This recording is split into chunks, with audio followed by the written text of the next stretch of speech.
Hello and good afternoon. Welcome to today's webinar on demystifying the WannaCry attack with 3 simple steps to tackle it. This is Pavish Kumar, an IT security researcher at ManageEngine. I'll be the organizer for today's webinar. So please make sure that you are able to view my screen. If you have any difficulty in viewing my screen, please use the chat option to let me know so that we can work on it immediately. Similarly, for some of those who might have been experiencing issues with the audio, please make sure that you are able to hear me properly. Please make sure that my voice is audible. If not, please use the chat option to let me know so that I can work on it immediately. So I'm going to give around 30 seconds here for you to make sure that the connection is stable before we can proceed with today's webinar.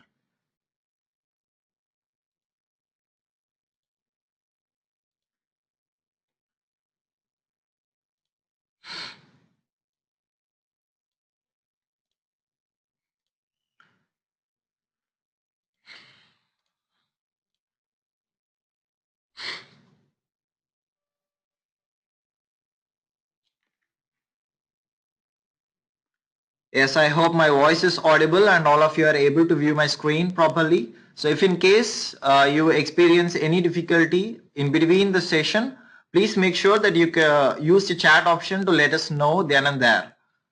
Similarly, if you have any queries at all, you can use the same chat option to ask us your questions. We have our support lead Sam Roberts here who will be answering your questions immediately.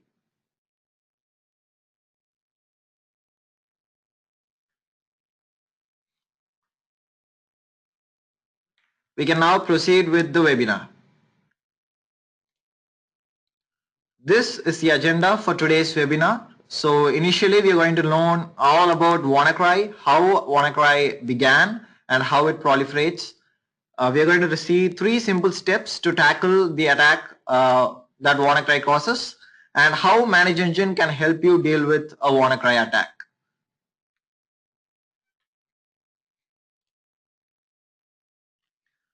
So WannaCry is a ransomware which caused a massive global cyber attack that began on Friday, the 12th of May 2017. So as of now, over 230,000 systems are affected across 150 countries. So this count has been increasing and right now it has come to a decline.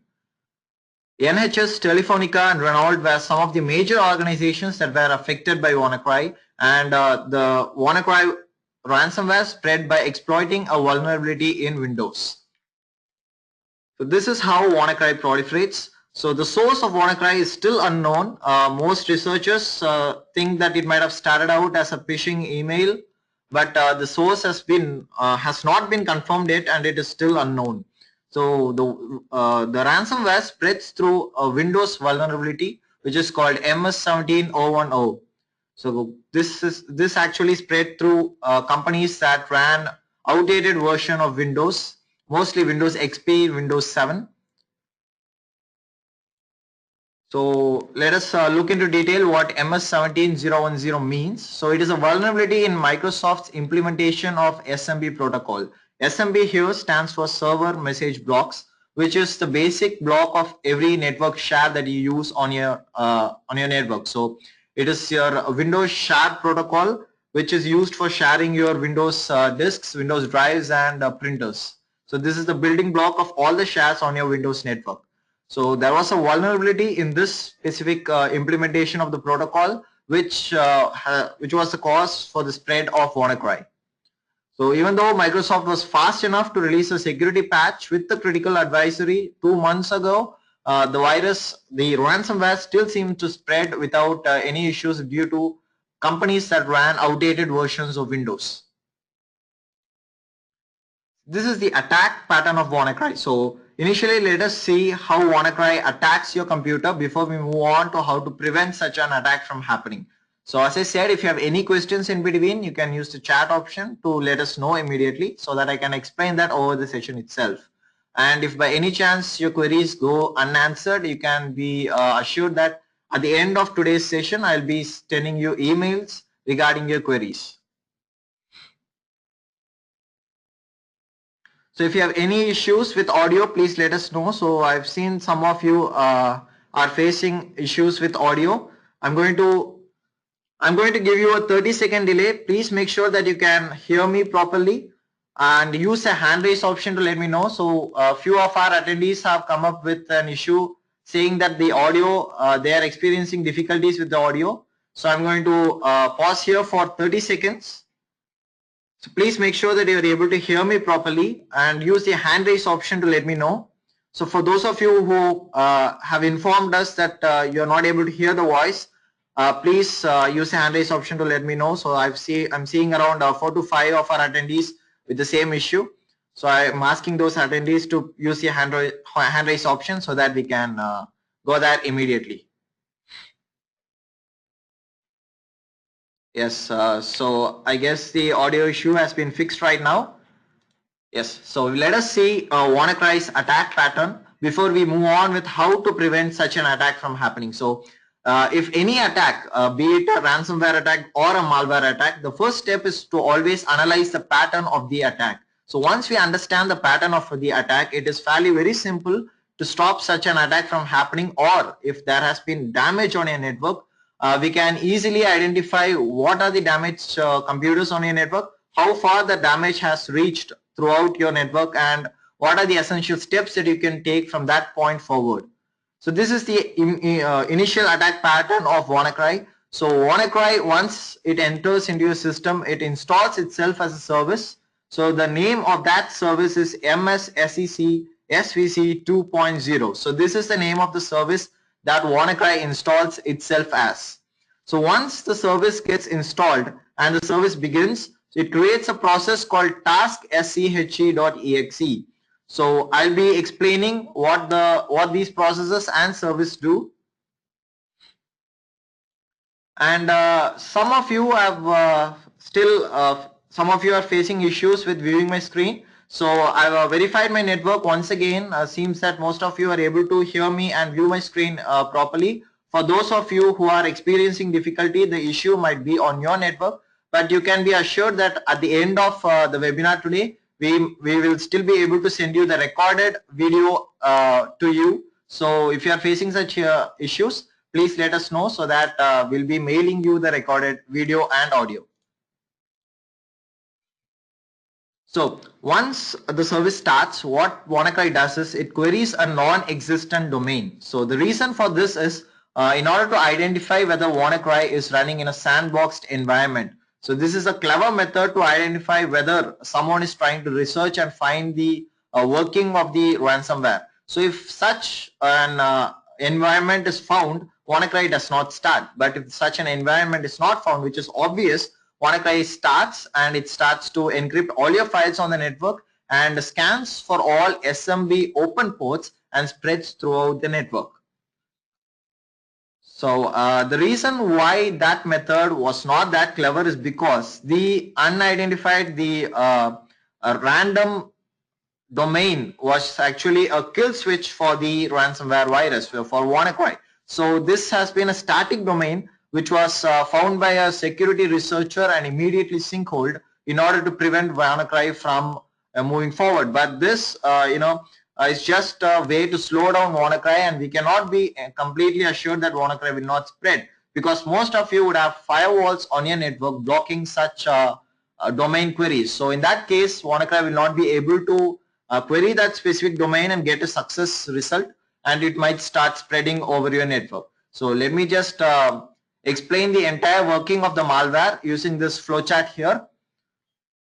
So initially, once WannaCry enters your system, it comes through a dropper. So the dropper here could be an email or a malicious link or an executable file which was opened by one of your users which you cannot be sure of. So the dropper could be almost anything. So WannaCry initially, once it enters into your system, it comprises of these two parts. One is the dropper and the other is encryptor. So what this dropper does is once WannaCry attains control over your system, it scans for other computers on your network and it drops the same WannaCry executable on that specific machine. So I'll explain it step by step. So initially it scans for the hard-coded URL. So as I said, the domain that I previously showed before is a non-existent domain. It was a non-existent domain that WannaCry initially queries. So if the connection is established, it actually means that WannaCry is running in a sandboxed environment. So most security researchers use sandboxed environments to find how a specific ransomware or a virus usually attacks your computer. So if WannaCry finds that it is in a sandbox environment, it does not spread, thereby making sure that whoever is researching the specific malware does not find how the malware works. But if by any chance the connection fails, which is what the initial WannaCry, the creators of WannaCry planned. So if the connection fails, the malware starts executing. So what it does is it uses the SMB version 1.0 and creates a service with M security parameters. And I said the name of this service is MSSECVC 2.0. So it creates this service on your machine. It installs this it installs itself as a service. So once it installs itself as a service, what it does is it scans all the IP on your local network and attempts to connect through SMB vulnerable ports 137 and 138 for UDP and TCP 139 and 145. So it scans through the port 445 and it establishes connection through these SMB vulnerable ports. So once it establishes a connection, so this connection can be established by any open port on your network. So most computers, most on your network will have an open port for other users to use your share. So in that case, it uses the port to establish a connection. So once it establishes the connection, it extracts an executable file and it moves that executable file towards that open port. So what this executable file will do is once it finds the open port, it gets transferred to that specific computer and it starts the entire process from the beginning. It queries the domain and starts all the process from step 1. So the other part of this process is task.che.exe. What it does is it installs itself into the C drive and starts encrypting all the files on your machine. So it's some of you have questioned whether this requires an administrator privilege. It does not require a complete administrator privilege for two main reasons. Is because on your specific user, if that user has privilege to install services, which normal user can be given privileges to for his account. So in that cases, the service can automatically be installed. And scanning a port on your network is not a very hard task because every user is given a privilege to find all the shares on your network. So if the ransomware attacks as an administrative user, it might have entire control of your computer. Even if it does not execute itself as an administrative user, it can still attack parts of your computer, which can form an issue for you in the end. So the other part, as I said, install itself as task.che.exe and it starts encrypting all the files on your machine. So it encrypts itself encrypts the files in the format .wncry. So it reads all the file on your machine and encrypts itself. So this is the flow of WannaCry. So the reason why I explain the flow is because once you understand a flow of an attack, it becomes fairly easy for you to prevent such an attack from happening. So I'm going to show you what are the preventive measures that you can take from knowing this attack pattern. So these are the 3 steps to handle such instance. So before moving on to the first step, let me explain the auditing part of the step. So be it any malware, right now be it WannaCry, be it any ransomware, be it any kind of malware, or no matter what it does on your computer, it always leaves a log behind. So it is very essential for you to make sure that you audit all the events that are occurring on your network. So security auditing is an essential part. So to make sure that you know what is happening on your network, to know all the information that is occurring all over your computers. So once you make sure that the auditing part on your network is stable, that you audit all the entries using an SIM solution, in our case Log360. So once you are able to audit all the events, you'll be able to know what is happening on your systems. So once you audit such events, you'll be able to find any new process installs or any new service being started on your network. So in such case, if you find an unauthorized service or if you find a malicious service, you will be immediately able to take measure. So this is not only for WannaCry, this is for any kind of attack or happening over your network. So any such attack you will be able to immediately find and take measure. So I'm finding that some of you still have an issue with the audio. You can be assured that we'll be sending you a recorded link after the end of the workshop at the webinar. Please do not worry about that. And if you're facing that, make sure that your network is stable. Once again, I'm repeating this message because most of you have come across with such messages. So we have stabilized the network on our environment. Please make sure that you do the same over yours. So moving on with the webinar. The second part is file monitoring, which is mostly specific to ransomwares and also for your compliance purposes, which we'll not cover today. So let us see how file monitoring can help you with your ransomware attacks. So any ransomware, what it actually does is it takes all the files hostage for bitcoins, which is the preferred method of ransom. So it actually encrypts the files on your computer in a specific format and a specific decryption key that only the creators know. Once the encryption occurs, you will not be able to use the files because the file itself will be encrypted into a new format and stored on your computer. So once the encryption is complete, what any ransomware does is it shows you an address for paying a ransom, which is through bitcoins. So you have to pay money in order to get the decryption key and decrypt all the files on your system. The problem is here that you cannot be ensured that it will always work. You cannot be ensured that they will still keep up the end of the deal. You cannot pay them using bitcoins because you know that a single bitcoin is worth a lot of amount in terms of the actual money value that we currently perceive. So and moreover, you cannot let such a ransomware attack happen on your network because you know it will cause a lot of issues, especially if you are a consumer based business. You have to face a lot of issues with regards to compliance. So the important part here is to make sure that you keep your software updated and you take regular data backups. The reason why we tell this is most attack actually goes unnoticed for a certain amount of people, a certain amount of percentage of users. When an attack usually happens, gets triggered throughout the entire globe, a certain amount of users will be affected, and no antivirus or SIM solution will be useful in helping those users because such an attack has not been perceived before. So if such a definition is unknown and a new kind of threat is occurring on any network, so it becomes hard for anyone to find a solution to prevent such an attack.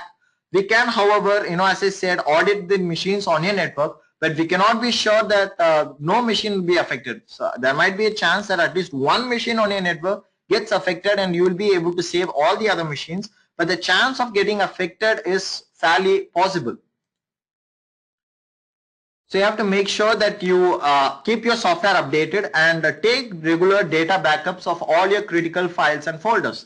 But some of our customers, most of the customers, when we ask them to update their software, what they usually say is that they have enterprise solutions that work on older versions, but they break on newer versions. So they are restricted to updating the software. So there are several such users across the globe who are facing such issues in several industries. So in such cases, it becomes hard for anyone, to prevent such an attack from happening. As I said, Microsoft was fast enough to deliver a patch for all the supported version of Windows. And after the WannaCry attack started, it began and spread across the globe. Microsoft also released a patch for Windows XP users, even though they stopped support. A year ago, they still managed to give a patch for Windows XP. So if you are using such outdated version of Windows on your network, my immediate advice is that you start installing the patches that have been released from Microsoft. So you can find the update on your computer, make sure that you install the update and make sure that you use proper updated software in order to prevent such attacks from happening. So in case if you have not updated such softwares, you must disable SMB immediately because there is a chance of a WannaCry attack happening on a network. There is a chance of another malware or a ransomware attack happening on a network using the same vulnerability. The vulnerability is known to the entire world. it was leaked a few months before WannaCry spread. It was leaked by a team called Shadow Brokers, who leaked the information from another group called the Equation Group.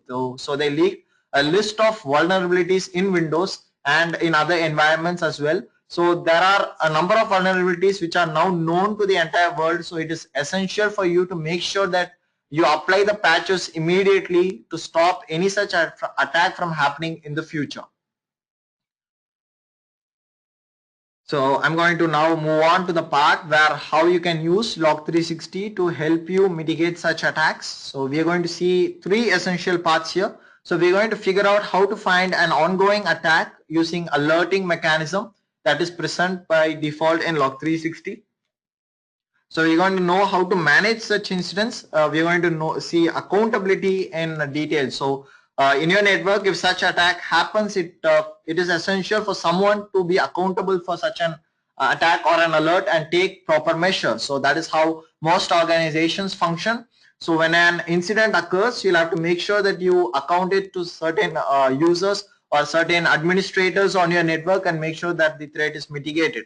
And the third part, and one of the most important part, is assessing the impact of an attack.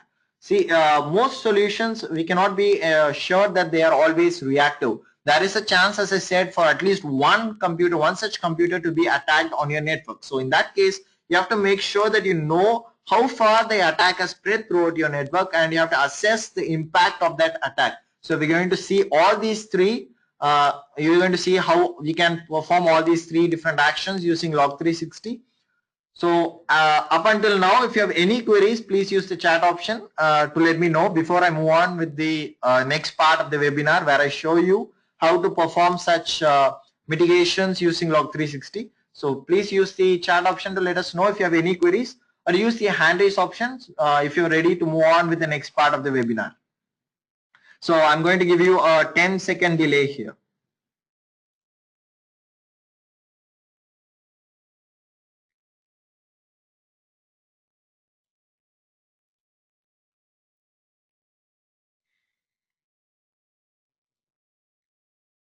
Yes, I'm seeing a lot of hand raises happening from our attendees. So I'm going to move on with how you can use Log360 here, event log analyzer, to prevent such an attack from happening.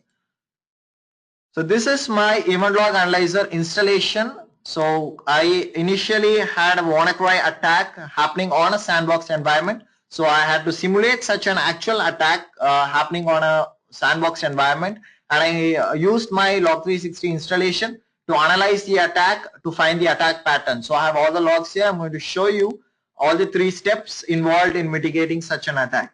The first step is figuring out an ongoing attack using alerts. So I'm going to show you how to set up an alert profile. So this is an already predefined alert. So I'm going to still show you by creating a new alert profile. So I'm going to suggest you all to try the new UI with the new features, so that you'll be able to use several new features, including accountability and other parts. So let us first create an alert profile. So this is by far what we know about WannaCry. So this is what we know. This we know that it starts a service called MSSEC-VC 2.0. So we know that it creates such a service, and we know that it executes a process called task che.exe. So using this, I can create an alert called WannaCry alert. So I'm going to give it a high severity. So I have only one machine here, since this is a sandboxed environment with only one machine. So I'm just going to do that, and I'm going to create a custom alert. So here have in the custom alert criteria option, what we know is that it installs itself as a service. So for install itself as a service, we have predefined alerts under Windows, which you can still use. So I'm going to show you. You can just search for service, and you can see that there is an option called new service installed. So you can just click upon new service installed, and it automatically adds the event ID and the host type here. So since we know the name of the service, I'm going to add an additional field, I'm going to choose service name equals MSSVC. Let me just check that on once again, MSSECVC. So I'm just going to put the same CCVC. So I'm going to just give this with contains condition, so that to make sure that even if the service name moves, changes, we can be ensured that if it contains this specific text, that this is associated with WannaCry. And I'm not going to go with any advanced option. I'm just going to go with the default notification option. So here we have three different options for alert that most of us know. We have an option to send an email. We have an option to run and execute a program or an SMS. So I'm going to ask you all to use the run program option. So what you can do is you can execute a script when such an attack happens. So you can just choose a file, choose a script file from your network, a script file to stop the service, for example, or a script file to shut down the entire computer, or a script to disconnect that specific machine from the network. So the script is left up to you, but you can find certain predefined scripts. We have 4 to 5 model scripts, example scripts bundled with event log analyzer. You can use any of these scripts to know how to design a script if you're not sure of how to do that. Most of you are sysadmins and you'll be able to execute a custom script without any issues. Or if you have any additional issues with regards to how to create a custom script, you can, as I said, refer the predefined scripts that we offer with event log analyzer, which has scripts for shutting down the computer, which has scripts for uninstalling a service, etc. And you can refer our help documentation, and you can always contact our support regarding the same. So right now I'm going to go with email. So I can just give an email here. So with a subject which contains the source and the device name with the alert name. So these are macros. So the subject of my mail will have the source of the attack, the host name, the device that has been attacked, and the name of the alert. So I'm just going to add the alert profile. So the alert profile is immediately added to in the list of all the alert profiles on a network. So this is how we can easily create an alert to identify whether such a service has been installed on your network. So once such a service has been installed and event log analyzer detects such a service, you will be immediately alerted through email if you set up an alert like this. Or if you execute a program, you will be the program will be automatically executed once an alert is detected on your network. So this is fairly how simple it is to create an alert to prevent such an attack from happening. So when such an attack happens, if you execute a script to shut down the computer, you can prevent that attack from executing and spreading across your entire network. So this is the first step, as I showed you, how to configure an alert to prevent such an attack from happening. So if you have any questions so far, please use the chat option to ask your questions. I will be able to answer it right now. So if you have any questions with regards to the alert, setting up the alert, please use the chat option to ask the question. I'll be able to answer it over the webinar right away. So before I move on with the next part of the webinar, and if you want me to move on, please use the hand raise option so that I can move on.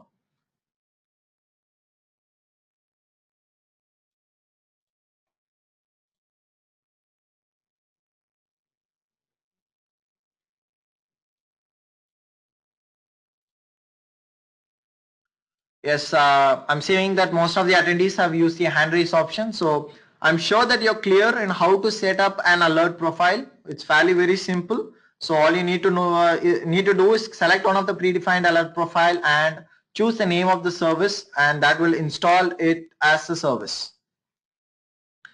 So now moving on with the second part is managing an incident. So consider that such an attack has happened on your network. So these are the attacks that happened on my network. So this is the list of all the alerts that have been received under my name. This is the list of all alerts. As you can see, I have over 141 alerts. So if I just choose my alert profile here, as you can find all these attacks, there's a total of 141 attacks. So I simulated the entire attacks previously before the start of the webinar. So I've received so many alerts saying that such an attack has happened. So this alert I've specified for file monitoring event. So this Previously, I showed you how to configure an alert for WannaCry specifically. Imagine a new ransomware comes in and no one knows the definition of that ransomware. But you have to make sure that you detect such a ransomware. It is also fairly very simple. As I said, any ransomware targets the files and folders on your computer. So what you can do is you can configure file integrity monitoring and set up an alert for FIM. So that is what I did initially before I made sure that WannaCry attacked my sandbox environment. I created an alert profile to identify the file integrity monitoring based events on my network. So configuring FIM is fairly very simple. So if most of you have tried using event log analyzer, you would know that you can easily configure a device for file monitoring in the file monitoring tab. So I've configured one such device here, which is configured for file monitoring, and these are the several file monitoring events that I've received from that specific machine. So once it is configured for a file, so I'm going to show you the definition of this alert before I move on. So this is the definition of this specific alert. So this uses a log type called FIM and a process name called WannaCry. As I said, this is a simulated WannaCry environment. So here I renamed the process as WannaCry. The actual process is task shcve. So this is the actual name of the process, task che.exe. That is the name of the process that you have to mention there. And that is how you create an alert profile. It is an alternate way to create an alert profile. So I've created such an alert profile with a file integrity monitoring event, and these are the alerts that have been generated based on that profile. So now once such an alert happens, you have to make sure that you assign the alert to someone to look into it. So I'm going to assign this. So assigning it is fairly very simple. You can just update the alert with the name of the user to assign. So I have only one user on my specific event log analyzer installation. If you have multiple users, all you can do is you can easily assign it to that user with an optional note, and this alert gets assigned to that user. So you can view that alert under the My Alerts option. So this is a very important part of an SIEM solution, a very important part of alert. It is managing the incidents happening over your network. So not one person cannot manage all the incidents. You can easily assign the incident to a specific person using this option, so that when that person finds his alerts, he'll be able to immediately take action based on the alert and immediately give notes with regards to alert. This will be helpful when you export all the incidents into a report for your compliance purposes or for your auditing purposes on your network.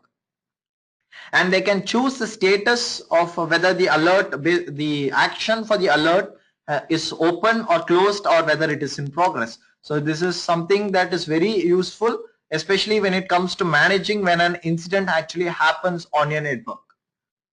So if you have any queries with regards to managing the incidents, please let us know using the chat option to let us answer them immediately over the webinar session.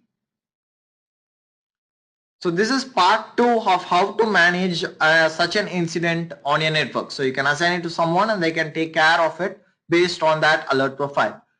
So moving on to the third and final part of how you can analyze the impact of an attack. So I'm going to show you how to perform forensic analysis to assess the impact of such an attack on your network, and to find how far the attack is spread throughout your entire network and how much damage it has caused, so that when you have to show these details for an auditing or a compliance purpose, it becomes very essential to provide them with the entire detail, provide them with the actual assessment of the attack, which you can do it easily using the search tab in Log360. If you just go, you can find all the incidents that has occurred on your network for the specified time period. So this attack happened over my device. This is the name of the device in which the attack happened. So we can simply click upon that device here. So the device gets selected, and these are the events generated for that specific device. And I know that the attack has happened based on file-based events. So I'm going to list all the events here.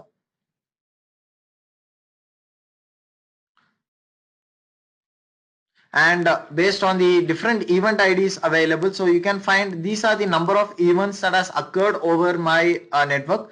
So the event ID 4663 associates itself with a delete event in file monitoring. So I'm going to just choose 46663. So it will filter all the logs based on that event, and as you can see, these are the different delete events that has occurred. What WannaCry does is it creates temporary files for each and every file on your system. It creates temporary files in order to encrypt the entire file and store it in the new encrypted format. So in that case, there's going to be a huge amount of file monitoring events happening on your network. So once you filter out all the file monitoring events, you can find that the number of devices that have been occurred. Right now, I chose the name of the device. If not, if I left this blank, it will show all the events pertaining to all the devices on my network. So using that, you can identify what are the devices that have been attacked and what are the files that have been attacked right from the search panel here. So I have around 2000 files that have been attacked on a single computer. So it is essential that you know the number of files and the number of events that have occurred on your specific machine. If you want, you can export this using the export option that is always available to you. So you can export this, and based on this information you can find, so based on the information here you can also find the time and the source of the attack and the username for that specific attack. So based on this you can find which user was responsible and in which user session such an attack happened, and you can find the exact time of the attack, which will be helpful for all your auditing and compliance needs. And apart from all these three, we provide default file monitoring events in correlation tab. So as you can see, a number of file monitoring events recorded is 442 for this time period. So I showed the entire time incidence for all the time periods. So there has been around 442 file monitoring based events. So if you click upon that, you can find all the events. You can find whether the object was accessed, deleted, or any such event has occurred. The process that started, the source user responsible for such an action happening. You can find the entire history of that specific action here with the entire detail that is required for you in order to drill down such an attack that has occurred on your network. So these are the several options that we provide in Event Log Analyzer for a simple use case like WannaCry. So if we consider a major use case in detecting several ransomware attacks, it becomes essential to monitor all your files and properly audit every event occurring on your network. As I said previously, auditing is very essential in order to detect such an attack or such an incident happening on your network.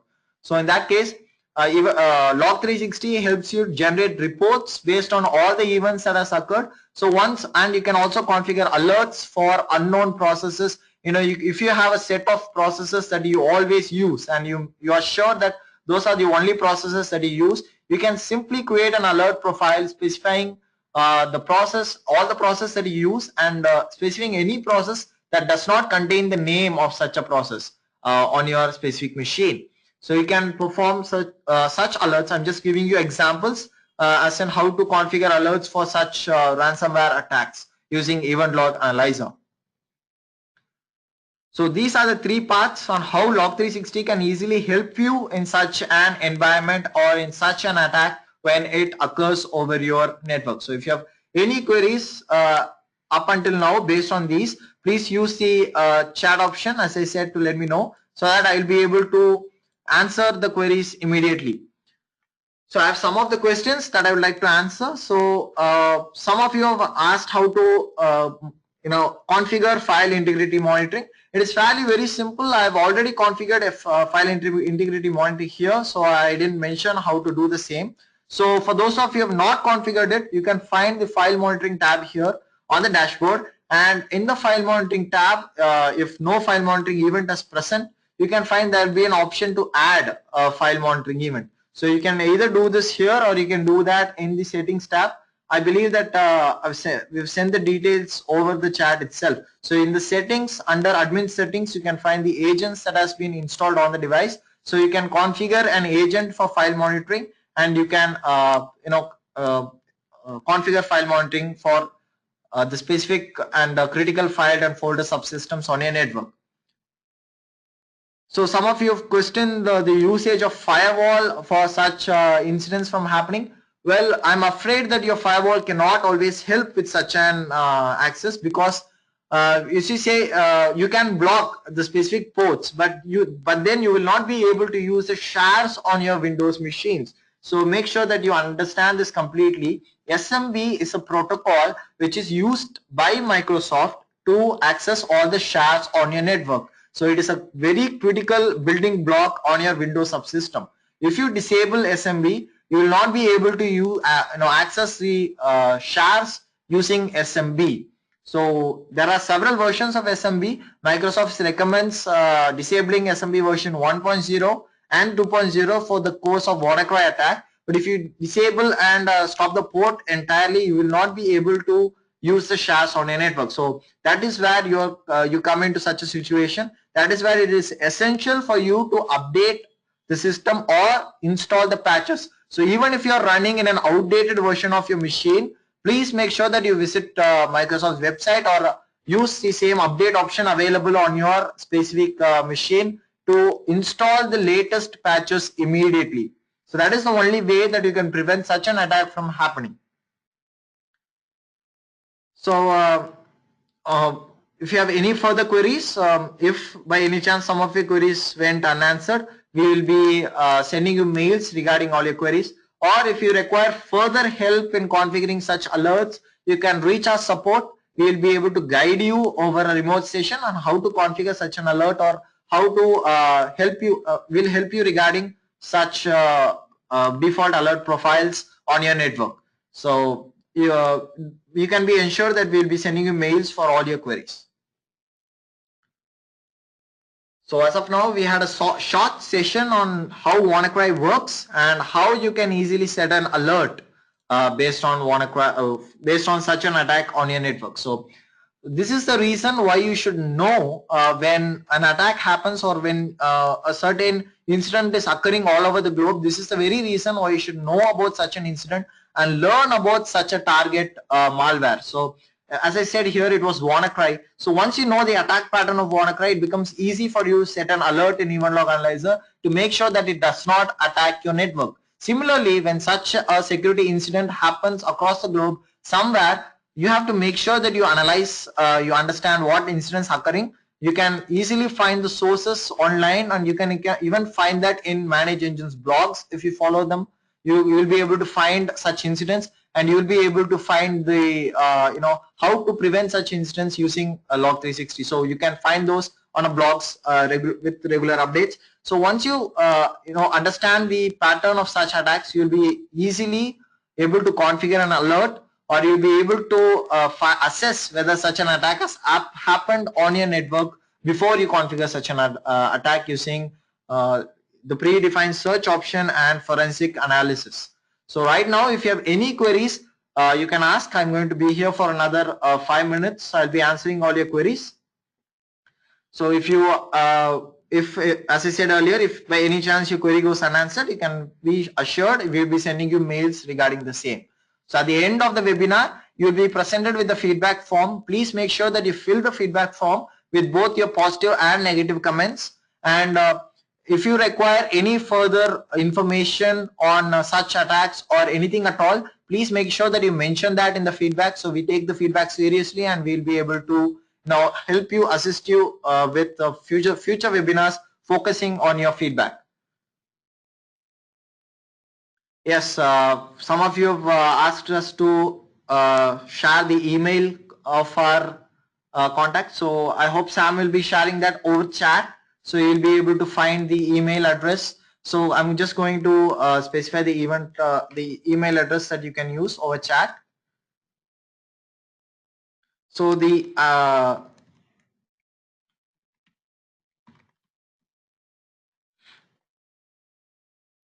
so this is the email address that you can use, eventlog-support@manageengine.com. So you can use this email to ask all your queries, and based on your queries, we'll be able to assist you with whatever query you have. So I'm going to repeat it. It's eventlog-support@manageengine.com. Please check your chat. I've sent the email to the entire audience. And if you have any queries, please write back to us in that specific email. So yes, some of you have asked details on how to set up an alert. So if you have followed our workshops, we would have informed that in detail. Or if you are unsure, as I said, you can raise a support ticket. Our support will be able to help you. They will take a remote session on your network. They will help you how to set up the alert on your network. So if you require email based on how that is done, please write to us at eventlog-support. So we'll be sending you an email with detailed information on how to set up such an alert for those of you who require help with that. Yes.